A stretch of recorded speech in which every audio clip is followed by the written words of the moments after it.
Hello and welcome to another episode of All Elite Arcade. I am your co-host, Evil Uno, here with the Chugs.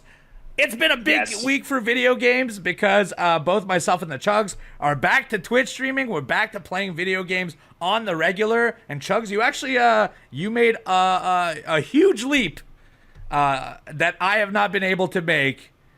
You finally beat the Elden Ring DLC. I finally beat Shadow of the Erd Tree. It was a huge week. Yeah, again, so excited to be back on Twitch. Very excited.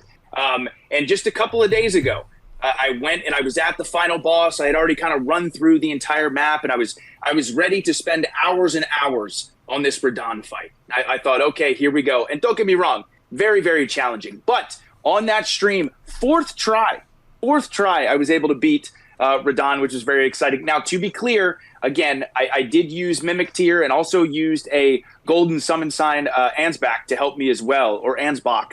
But again, just an unbelievable boss. To me, without question, after finishing it, it is probably the greatest DLC that I've ever played. I loved the story involved. It was, my God, it was so cool. So good. But Uno, I'm confident you will beat it. I think, because for me, it was definitely a little bit of luck involved. Here's the thing, like, until we talked about it today, I had no idea you could call another summon into this fight. Because I've always been using strictly the Mimic Tier, which has been okay.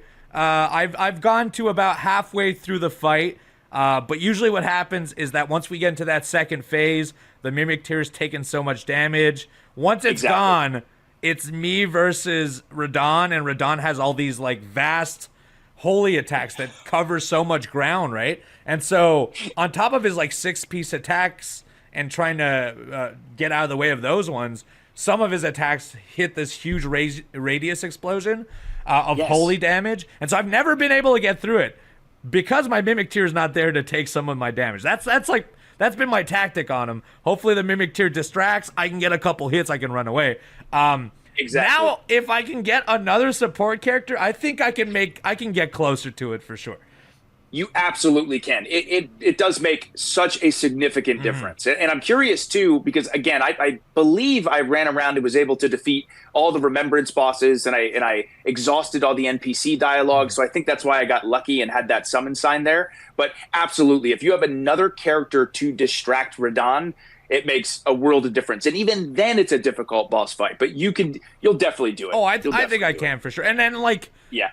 Every time we discuss this, I feel like I'm always close to finishing, and then every time we talk about it, I was like, oh, there's still so much stuff for me to... Yes. I know at least of 3 bosses we had discussed over the last weeks that I haven't seen.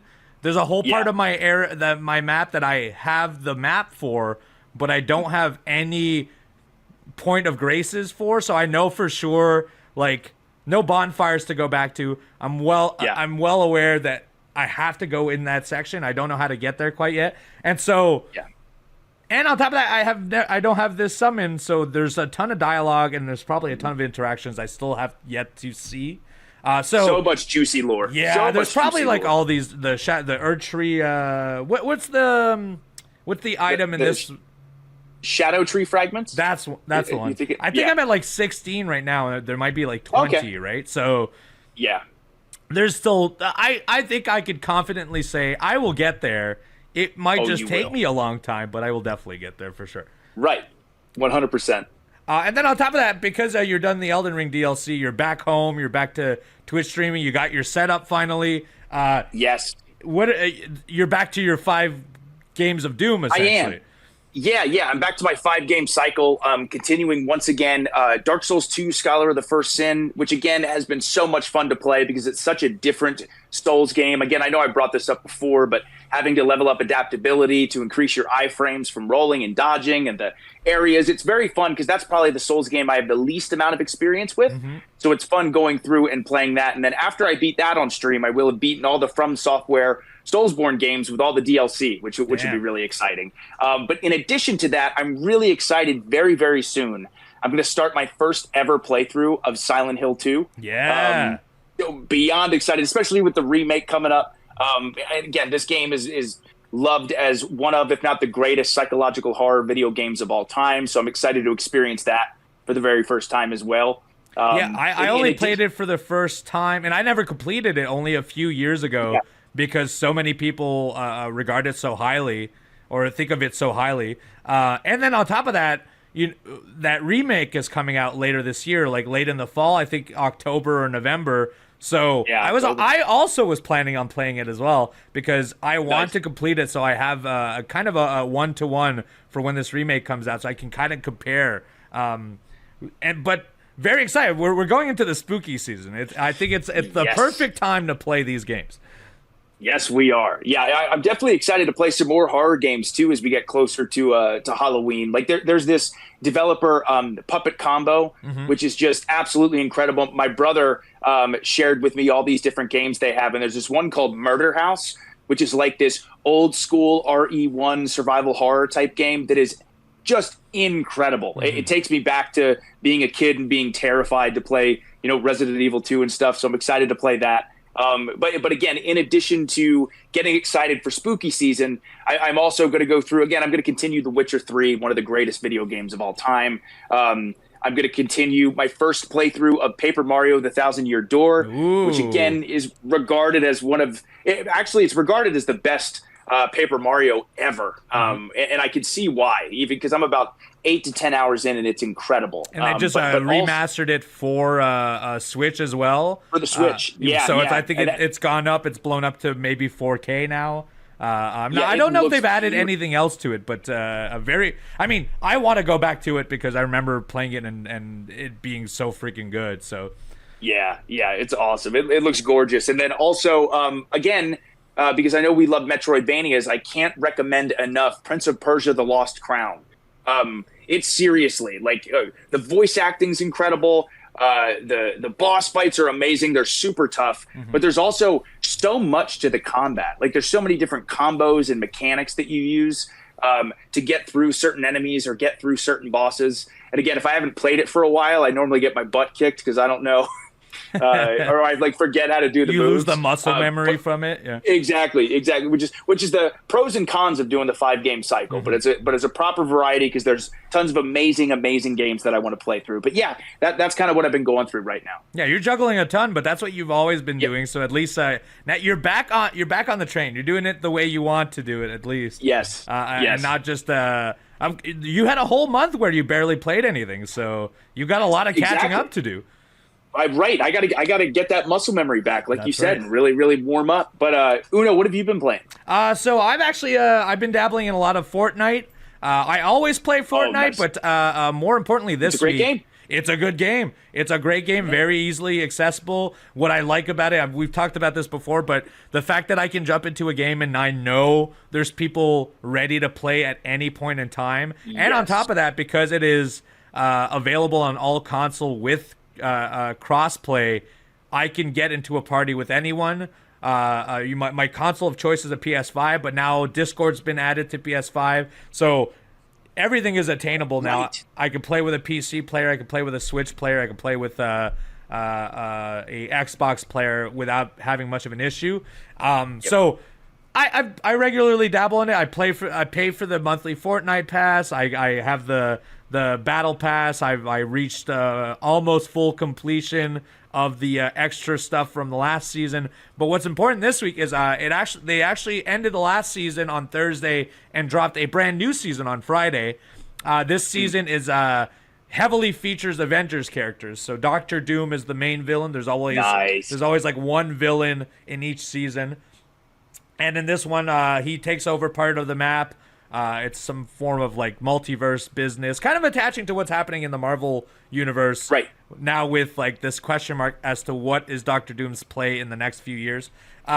So it's got he's in there, Castle Doom's in there, the Raft's in there, some new areas, and this is only week 1. Every week they unveil new weapons, new areas.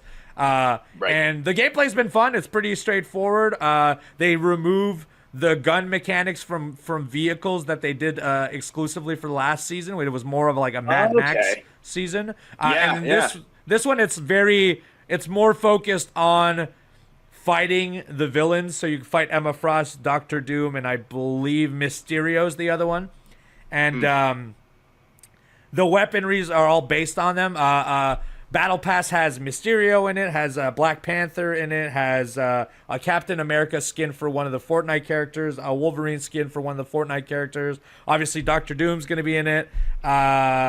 Gwenpool, which is Gwen Stacy. Deadpool is in there. I'm sure I'm missing other characters. Oh, War Machine's in there as well. So, nice. A lot of really good skins in the Battle Pass, and plus, then on the shop, they've unveiled a ton of other ones. The X-Men are in there. They just dropped a Deadpool Wolverine, alongside the movie. Cyclops, Colossus, Jubilee. And now on top of that, Disney announced that in the fall they'll be releasing Disney proper stuff. So like their first pack will be villains. There'll probably be like a mini series within there of villains that you can play for like a 2-week stint. So very exciting. But it is pretty straightforward Fortnite. The only difference is the new weaponry more than anything. You can get War Machine's like jetpack. You can get War Machine's turret. So the turret is back. That was one of my favorite items in one of the previous seasons. This one's actually mounted on your shoulder. So like if you run around, it'll just detect someone before you would know and start shooting. So it's almost like playing it on easy, to be honest. Yeah. And then Doctor Doom has like gravity gloves that you can blow up people. So that's been really cool. I only had one good day of playing it, but if you were a Fortnite fan, now's your chance. Get back in there. There's brand new content, a lot of ECXP, and a bunch of cool skins to get. And it's an exciting time because I think Disney seems to be all in on Fortnite, which means I think the foreseeable future, at least the next 6 months, they dropped a ton of Star Wars stuff. Now they started dropping Marvel X-Men proper stuff. And now they're going to release Villains and The Incredibles later in the year. So you're probably going to see a huge amount of Disney stuff. I wouldn't be surprised if the next season is also somewhat Disney related as well, because they seem to have struck a pretty big deal with them. And so, just an exciting future for that game that is already 7 years old. And people are still playing it. There's still millions of people playing it every single day. It's hotter than ever. It's hotter than ever. It is. It seriously is. It is. Everyone plays it. It's one of those games that uniformly I can just bring up, and someone's at least played it in the room. Right. And then, so other than that, except for Fortnite, I also started playing this indie game on Steam called Nova Drift. It just came out of Steam Early Access. It's a roguelike game, but it's a bullet hell space shooter. You see it from over top. Yes, I like my games heavy on gameplay usually. Like I like mechanics. I like I like challenges, but story is almost secondary to me. So this one is not heavy on story at all. It is just you're a spaceship. You shoot in a 360 degree. You shoot things. But as you progress and you level up, you can start investing into mods for your gun. So you start off with like a single beam. Then you can choose in what path you go. So that weapon could become a 3-way split. It could be a cluster grenade. It could be like a radius explosion. Similar almost to like Vampire Survivors or a lot of those games where but in this one you actually trigger it rather than it auto plays. And as you progress then from there, you can get mods that shoot faster, that gets bigger bullets, that adds to your shield or to your health, or you can get secondary weaponry, so you can get a turret, you can get like little drones or drop mines. So I've been addicted to the 20-30 minute loop of Nova Drift. I played a few hours of that in the last week. And if any of this sounds interesting to you, I would suggest getting it. Yes. It is very good. It is cheap. It is accessible on Steam, and it is Steam Deck verified.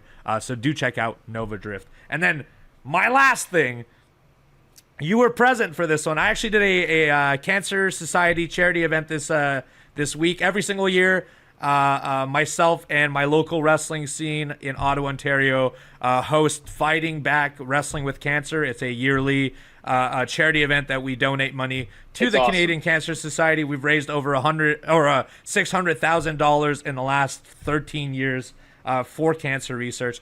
This year we raised a little over $31,000, and that includes this Twitch stream that we did together. And on this Twitch stream, I started playing Chained Together. Yes. with Brandon Cutler, which you watched. I've seen a lot of footage of it. I think every big YouTuber it was playing it at one point. The Markipliers, the Jacksepticeyes, and so on. And it did not seem like a game that would be for me because I don't really like platformers that are made just to make you angry. Well, Uno, I'm going to say this. I'm going to cut you off ready. for a second because it felt like it was made for you. Because, again, Uno is not going to say this himself, but everyone listening, he crushed it. It was unbelievable. Yeah, I did really good. I will say. You did. I thought I would. I thought we'll play this. We'll get some good laughs because I'll keep dying. But instead of dying, I just kept going higher. If you had given me another hour, I think me and Brandon Cutler would have been in the game. Easily. Yeah. Easily. I don't know. Believe it that. definitely probably gets harder as we go up. But Sure. of the hour that we did play, I only fell twice, which I think is pretty good. Pretty good. Yeah. Really good. So that's especially for that game. Yeah, so that's one of those platformer games that's difficult, and the big mechanic of it is that you can play it co-op chained to another person, and so when you make leaps, one person could make that leap and the other could not, but if you pull the chain fast enough, you could save them, but it also drags weight, so if you don't pull the chain in time, their weight will drag you down. And then the chain also, like, there's some puzzle mechanics of it, so, like, there might be a cylinder and you can't both get on the cylinder, but if you jump on both sides, the chain will hang you both there and then you could slide down. It's really cool. It was really cool. I will say for a game that I did not anticipate liking, it was more polished and more fun than I thought it was going to be. Yeah. It was a really, really fun to watch. And I can only imagine what it's like with like 3 or 4 players. Oh yeah. Like I can only imagine how chaotic it is. But what I really appreciated from like observing it was, again, all the different mechanics there were between being able to get in vehicles and just the way you solved these other puzzles. The areas were awesome. Yeah.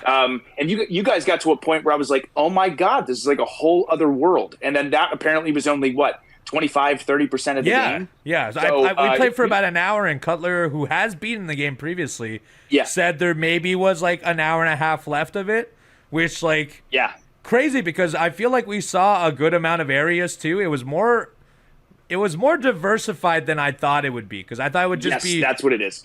Jumping on a bunch of small platforms and it being hard, but no, there was multiple mechanics. There was like a lot of climbing, a lot of jumping, but then a lot of like hitting switches and using vehicles and using the chain to your advantage. So it was very swimming very and yes, there was swimming puzzles, some labyrinths.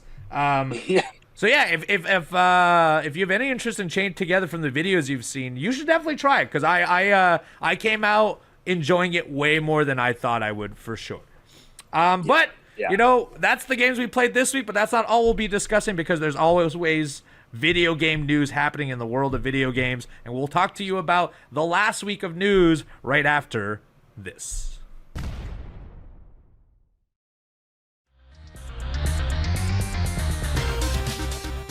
And we're back. Welcome back to All Elite Arcade, your home for video game discussions here on AW Games. It's a big week for video games because we're actually on the cusp of Gamescom, the largest European convention for video games, if not the largest video game convention in size in the world. Seriously. Hundreds of thousands of people attend it every single year. It starts August 20th with opening night. It's Gamescom opening night live with Jeff Keighley hosting.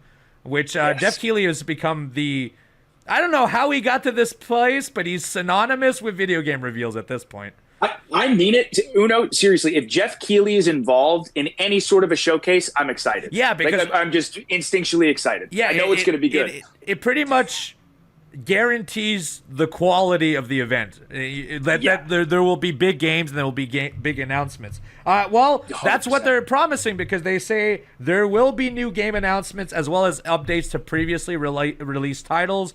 They will be talking about games on opening night live, such as Call of Duty Black Ops 6, Monster Hunter Wilds, Marvel Rivals, Dune Awakening, Indiana Jones and the Great Circle, and Sid Meier's Civ 7. Excuse me, I'm having a hard time saying that word.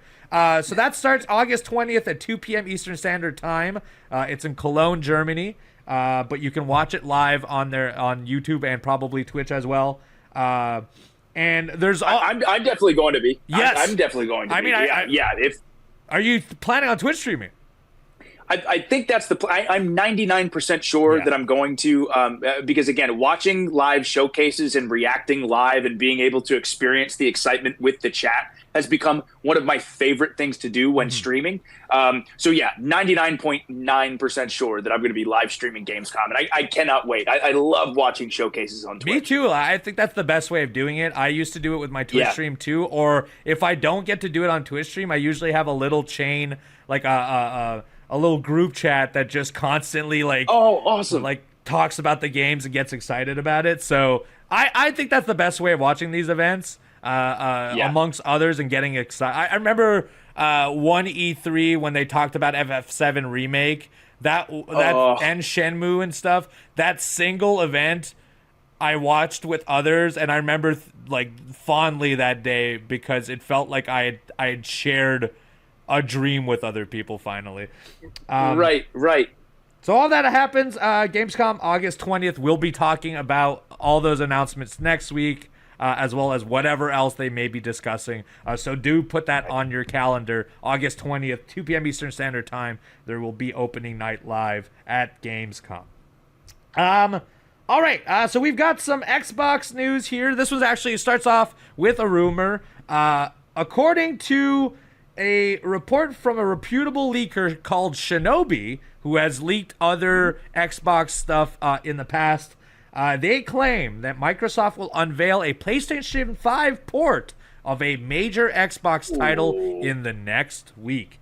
To give you some of the groundwork here, this is not the first time Microsoft released something on a Sony platform. That would seem like an impossible feat when we started, when we were younger men. You would never think an Xbox game would show up on Sony. Same with, you'd never think a Genesis game would show up on Switch. Those are not, the times have changed. The times have changed for sure. They sure have. Previous games that have been ported are Pentiment and Grounded by Obsidian, as well as Hi-Fi Rush, which we will talk about a little bit afterwards, and Sea of Thieves, which sold a bunch of, or at least the player base grew immensely once Sea of Thieves came out on Sony, because that's a whole new user base of online players to play with. I know I played a little bit of it, but as soon as it dropped on Sony, I had my whole group of friends get invested in it again, because to them it felt like a brand new game, right? And that's kind of the beauty of having Microsoft games released on PlayStation. Yeah. Well, the only thing is that while it is rumored and while people do believe this report, the report does not state what video game it will be. So, what Xbox property do you think is more likely they release next week? So if I had to pick two, and I was guessing completely, because again, it's just really hard for me to imagine like a Halo or a Gears of War ending up on PlayStation. Really, really hard. But if I had to pick two, and again, it's possible though, but if I had to pick two, I know the rumored one, and I do understand why this is rumored, but I think Forza is definitely a possibility. Again, but a very strong IP for Xbox. So that game every year wins a ton of awards. The most popular racing game on Xbox. To me, probably the best racing game in all of gaming right now. But the other one that I could see as a possibility actually is Starfield. Yes. I really think potentially the idea of Starfield and Bethesda letting that game go over to PlayStation, I think it would do really, really well. Yes. I think it is a game that a bunch of PlayStation players would like to jump into and experience. I see that as a strong possibility as well. So if I had to guess two, I'm going to go either Forza or Starfield. I see Starfield as a possibility as well. I think you might be right. I think one of those two is probably going to be the one. Starfield makes a ton of sense, actually, just because it came out about a year ago, and it had such so much outcry when it said it would be exclusive to Xbox. I remember some of my personal friends were pretty mad because they're Sony only. So and it's now more polished than ever. They added more story. They polished up their engine. There's a DLC. DLC is coming. Exactly, that's coming out. That horror DLC is out. I think late this year. I don't remember the exact date. So it does make a ton of sense if that were to be released. I'm going to throw a wild card in this because I think you're right. I think it's either going to be one of those two. Forza also makes a ton of sense. But I think an interesting thing they could drop on Sony that no other game is Microsoft Simulator, the flight simulator game. Because while there are flying games on Sony, I don't think there is no game like Microsoft Flight Simulator out there. Yeah. It has practical uses. It uses real tech, like real Google imagery, and it's been calibrated to be used on a controller. So I could see it actually porting fairly well to a PlayStation, and it would also open it up to a brand new market where I still think it's a niche game, but it's a niche game I think that has a lot of interest, and if more people start jumping into it, maybe it'll grow in the coming years. And so I'm hoping it's one of the three we listed. I would love if it's a Halo or a Gears of War, but I just cannot see... I cannot see them dropping Last of Us on Xbox. That's like exactly. It's too crazy of a property that it's one of their top properties that Sony owns. They would never drop their top property and cannibalize their own systems. And so I don't think we're going to see a Halo or Gears of War. But I would be super excited if we did. Sure, exactly. But you're so right. Like Master Chief and Halo is so intertwined with Xbox, and I think the next biggest IP on Xbox would be Gears of War, especially with Gears of War E-Day coming out soon. Which, by the way, Uno, as far as games I've been playing, me and my brother actually have been playing a little bit of Horde mode in Gears 5. Yeah. Just once again, Gears, the whole franchise, is so good and so much fun to play. Gears 5 to this day is one of the most beautiful looking video games I have ever played. So I can't wait for Gears of War or Gears E-Day. Very, very excited. That's next year, I believe, right? Or at least there was no date, I don't think. I don't think there was a date, but I think it's projected for late 2025 or early 2026. I believe so. Also, you just mentioned how beautiful a game was, and it made me realize Hellblade could be also the game they release. Because that's one of those original Xbox IPs that is critically acclaimed, but also did not sell an immense amount of copies just because it's more of a niche video game and it doesn't have like a strong brand to it. I could see that dropping on Sony and doing very well as well.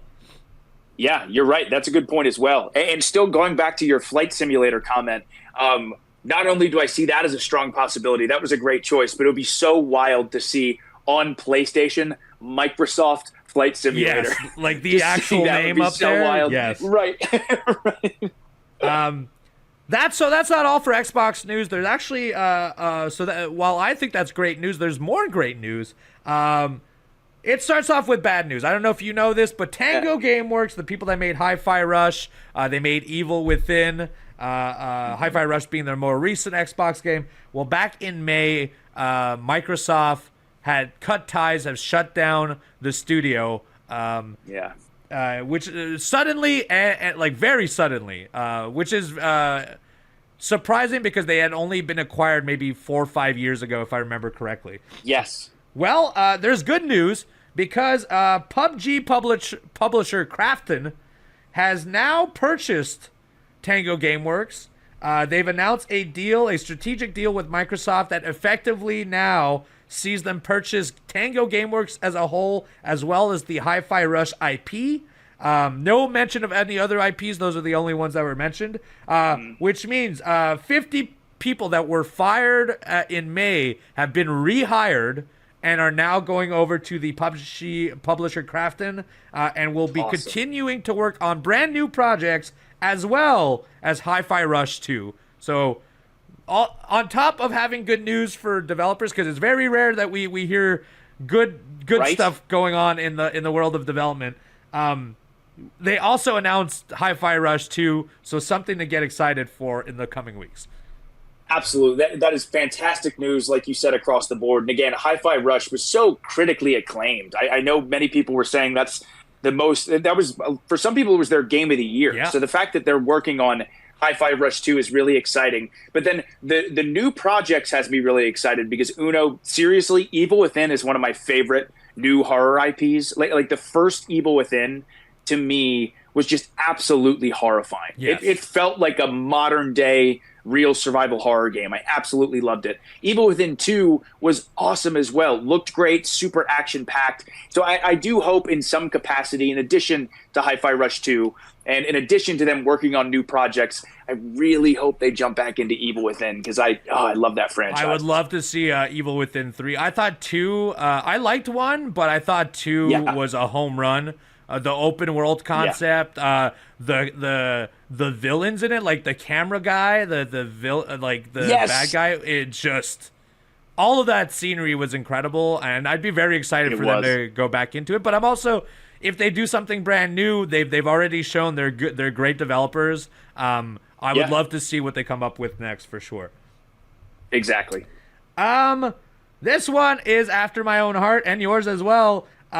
We've got a Guinness World Record. This is the first ever recording of this Guinness World Record. A man by the name of Ibrahim Al-Nassar, is a video game collector from Saudi Arabia, is now the owner of a Guinness World Record as he has connected 444 different consoles to one single TV.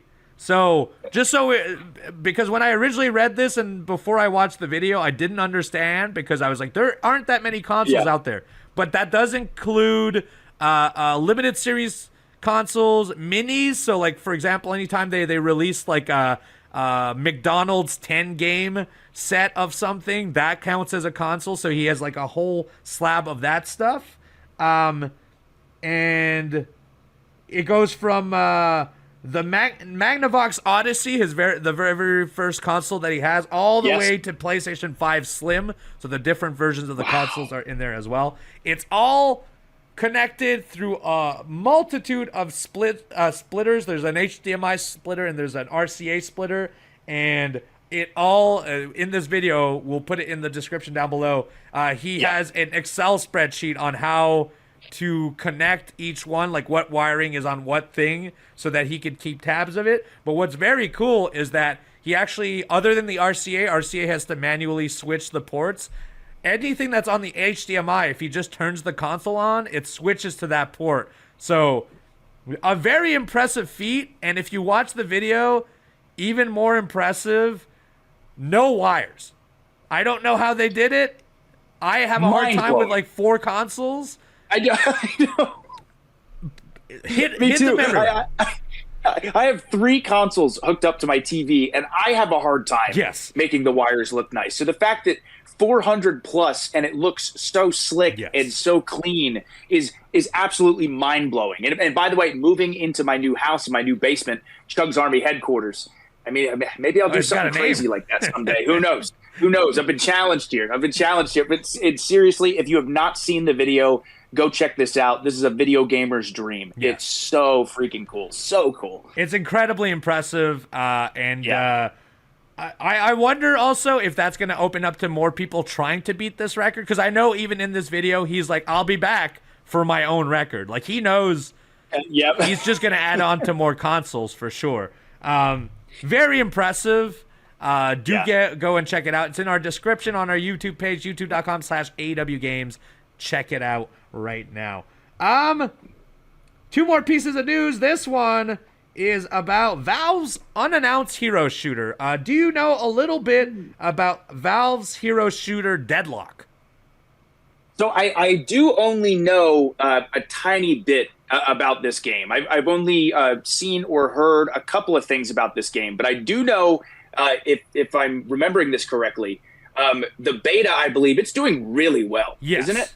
Very good. So, yeah. To give you an idea, so this game is not released. It's not even theoretically announced to the public. So there was a leak back in May where there were videos in detail, or a private shared online folder that was dropped that essentially leaked that Valve has a hero shooter in the works called Deadlock. Valve, since August of this year, have been playtesting it in private. So not even public playtests. This is, I don't even know how you get one of these playtest keys. But on playtest alone, they have 18,000 concurrent players in August, making it in the top 100 games of games played on Steam right now. And that's, the game's not even released, nor is it even announced. It's an invite-only system for a early access period right now, and this is like what Valve thinks is their next big one. You know, what they think is their next Dota, their next Counter-Strike, their next big multiplayer game is going to be Deadlock, which is funny because I feel like the hero shooter is starting to die, but if anyone can bring it back to relevancy is the people that have made Team Fortress, Dota, Counter-Strike, Portal. They anytime they make something, they don't half-ass it. They've shelved full projects before when they didn't feel like they were up to par. And so I'm very excited to see what will happen once this finally drops.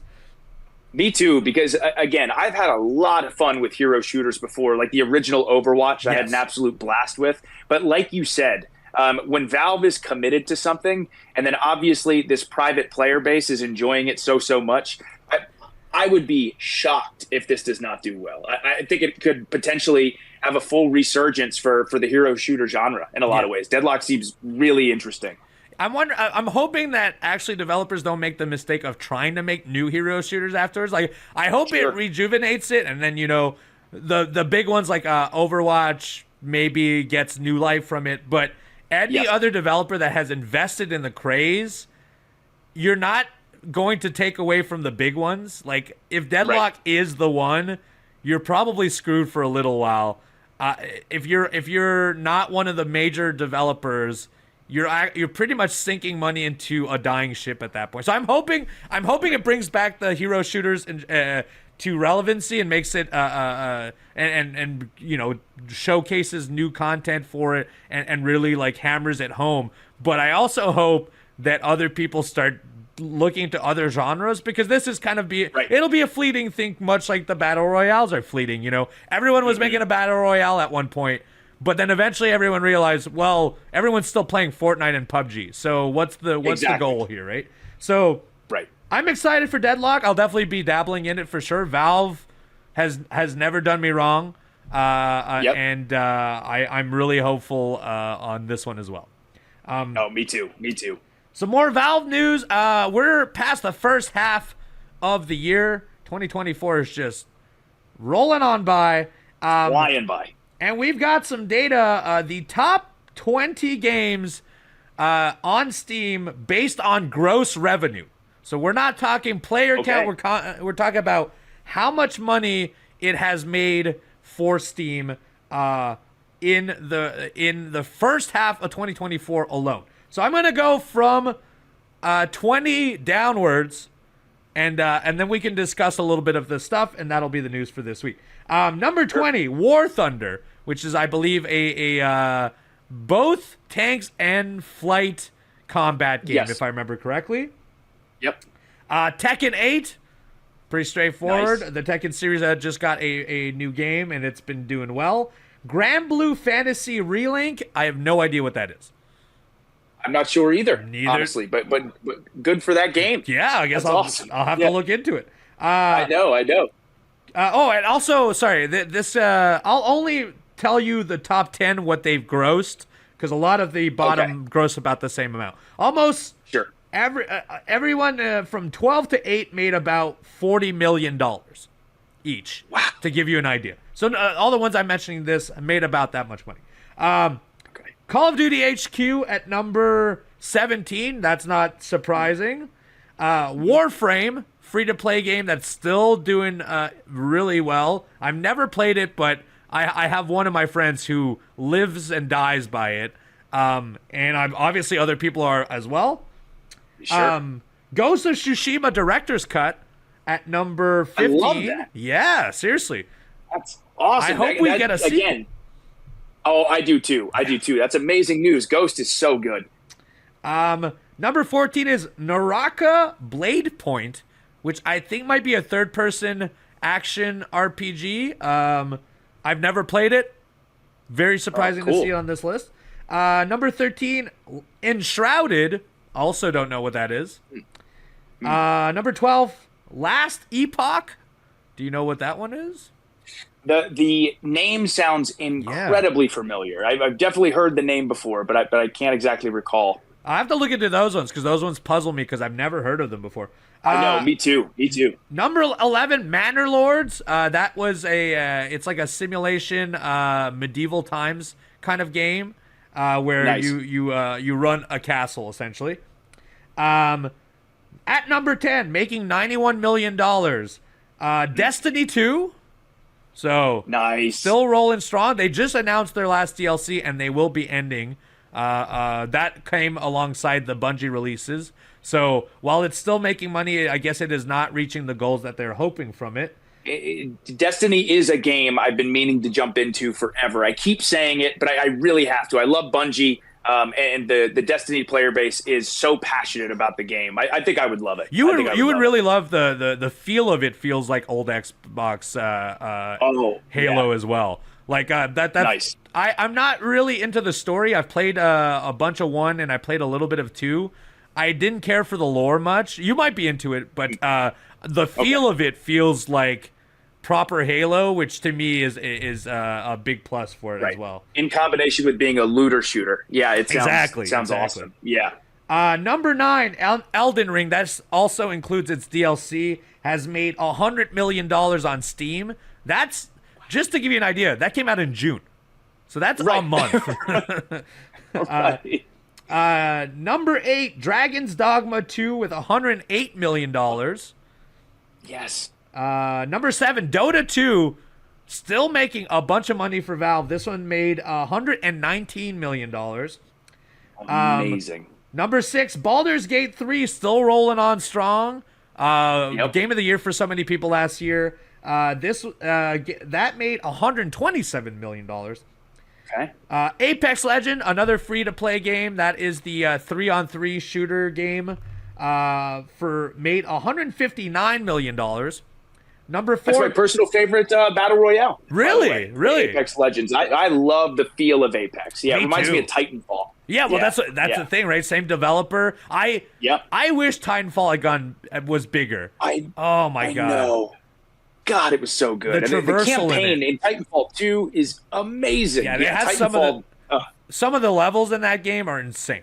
The time lapse one, the one where the world is being created as you're mounting it, like it is being fabricated. Played Titanfall 2 is what I'm getting at. Yes. Number 4, PUBG, still making a ton of money. $276 million. Which gives you an idea, because Fortnite is still the leader, and it will not be on Steam because it's Epic exclusive. So if they're making this much money, I don't know how much Fortnite is making. Insane. Oh my god. Number 3, Pal World, that Pokemon-ish. Yes. It's not even Pokemon as much as it's a survival game. That made $378 million, which is crazy. It is. I still have to jump into Pal World. That's another one. It's like if I had a top 5 of games I need to jump into, Pal World is definitely there. It will demand a lot of your time. I played like 15 hours of it and realized like I'm not gonna make a dent in this. This is so big. But like if that's like a lot of people only play 1 or 2 games a year, you can get really sucked into this for sure. Oh, I'm sure. Number 2, Helldivers 2. Made $458 million on Steam alone. Wow. That is a small development team to get that much revenue. Good on them. That game is incredible. Yes, it really is. Wow, that's amazing. Yeah. And then number 1, top grossing for Steam is their most recent release game, Counter-Strike 2, made $610 million. Which is crazy because I feel no one talks about Counter-Strike 2 at all, which is crazy. It's making so much money. Right. Oh, my God. I mean, Counter-Strike is just again, it's infamous, or you can't talk about Valve without talking about Counter-Strike. So to hear that Counter-Strike 2 is doing so well is both incredible and also kind of not surprising. It really isn't. Counter-Strike is just such an unbelievable franchise. And then on top of that, Deadlock will probably make them a ton of revenue too. Oh, I'm sure. I know they're going to try to maximize it. They're not. This will not. They've invested so much time into it. It has to be a hit. Valve has two of their own games in there, Dota and Counter-Strike. They're both. Is Counter-Strike free? No, Counter-Strike's not free. But either way, revenue on those alone, they're making so much money. And then on top of that, you're thinking like they make a percentage of every other sale as well. So right. Valve is doing well. Valve is eating well for the foreseeable future. Very surprised with PUBG especially still holding on strong because that's been like 8-9 years running too. Yeah, when you really think about how long PUBG has been around and for it to do that well, it speaks volumes to what a successful, incredible battle royale game it is. It's unreal. Well, that was the news of the week for this week, but that's not all. We will be back after this break with the community mailbag. That's right, your questions, we answer them right after this.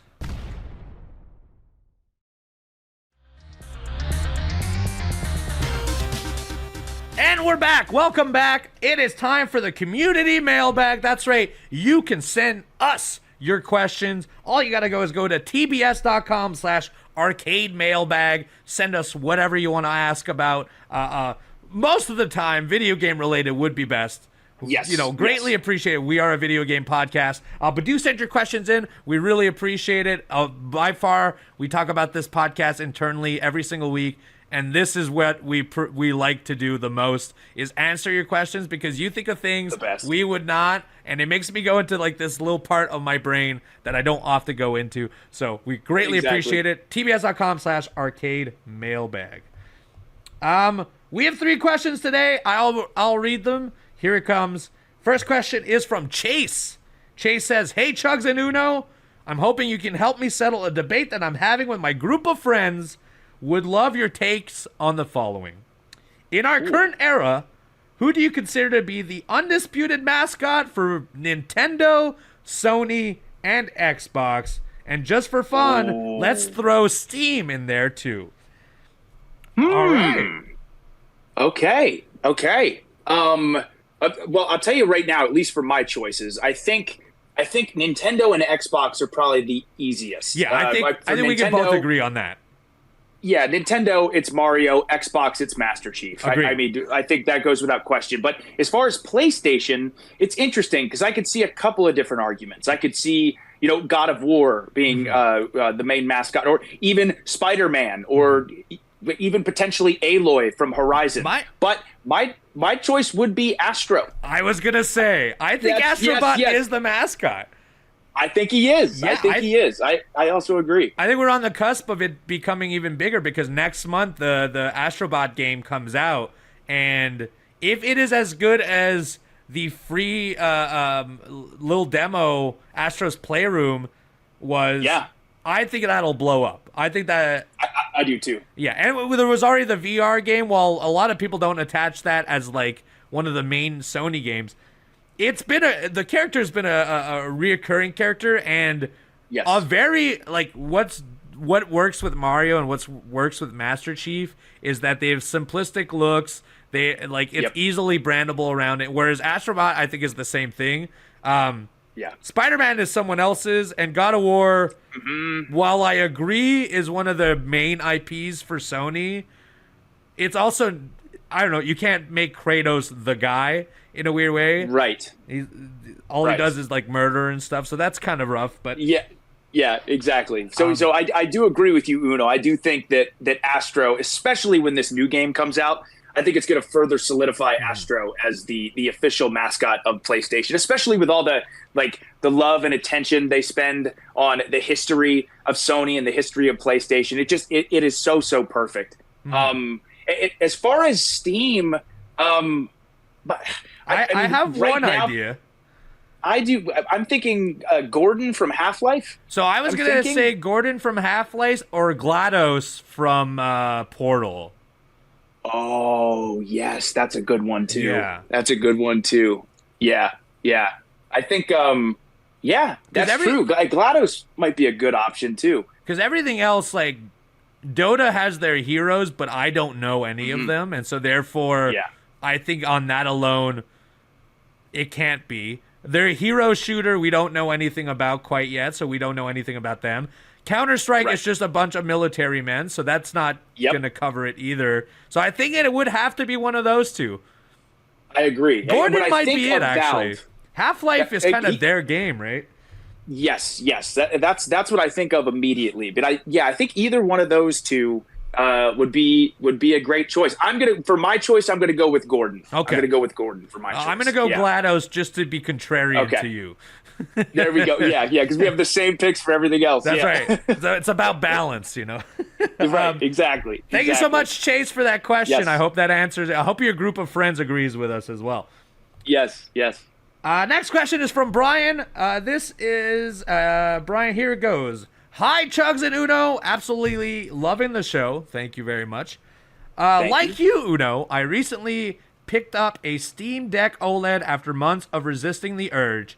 I already own the original Steam Deck, but the upgraded screen and battery life on the OLED seduced me. I'm a man of little willpower. You and I both. Yeah, right. Anyways, are you getting explosive? Yeah, what? I don't know. What? The fireworks went off. I don't even. That must be a Discord thing I'm unaware of. It must be. Go youtube.com/awgames to see a real explosion happen right there. Real celebration over here. Anyways, I have an 11-year-old son and a 10-year-old daughter that will be inheriting my old Steam Deck. Do you have any games recommendation for these kids that are not Minecraft or Roblox? And do you have any recommendations for me so I can make the most of my OLED screen on Steam Deck? Thank you, Brian. Yes. Children's games, I'm not quite sure. I have a couple of options. Please. Potentially. I think as far as children's games go, well, the first one that comes to mind immediately is Super Mario Bros. Wonder. I mean, it is such a fun, exciting platformer to play. You can't play it on Steam Deck. That's the issue, though. Oh, this was Steam Deck? Yeah, I thought it was the Switch. No, they're inheriting the old Steam Deck.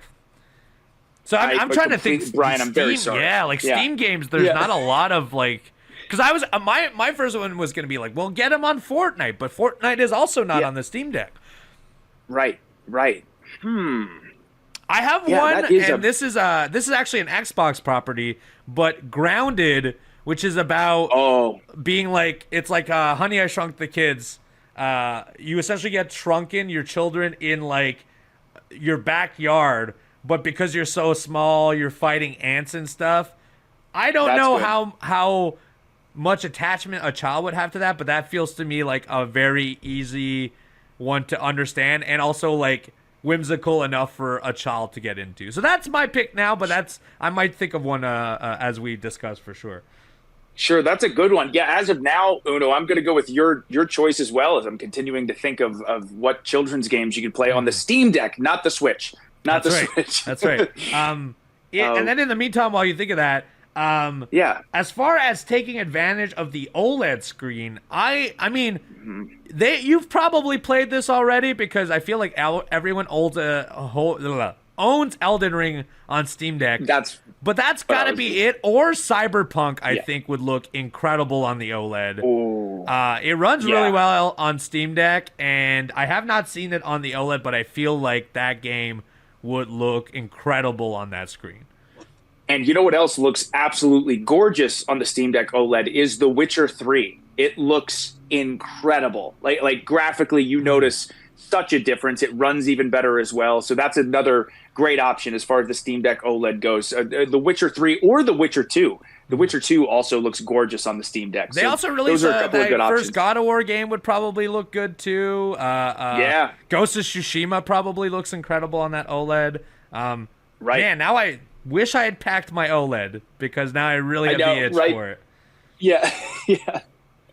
Thanks, Brian, for your question. I hope Yes. that helps out. Hopefully your kids are into giant bugs, because that's the only thing we could think of. No children of our own, so we don't play a lot of children's games. Right. But I get them on Fortnite. Get them addicted to it now. Yes. Our final question of the day. This one is from Dark Yoshi. Dark Yoshi says, "Hey guys, love the podcast.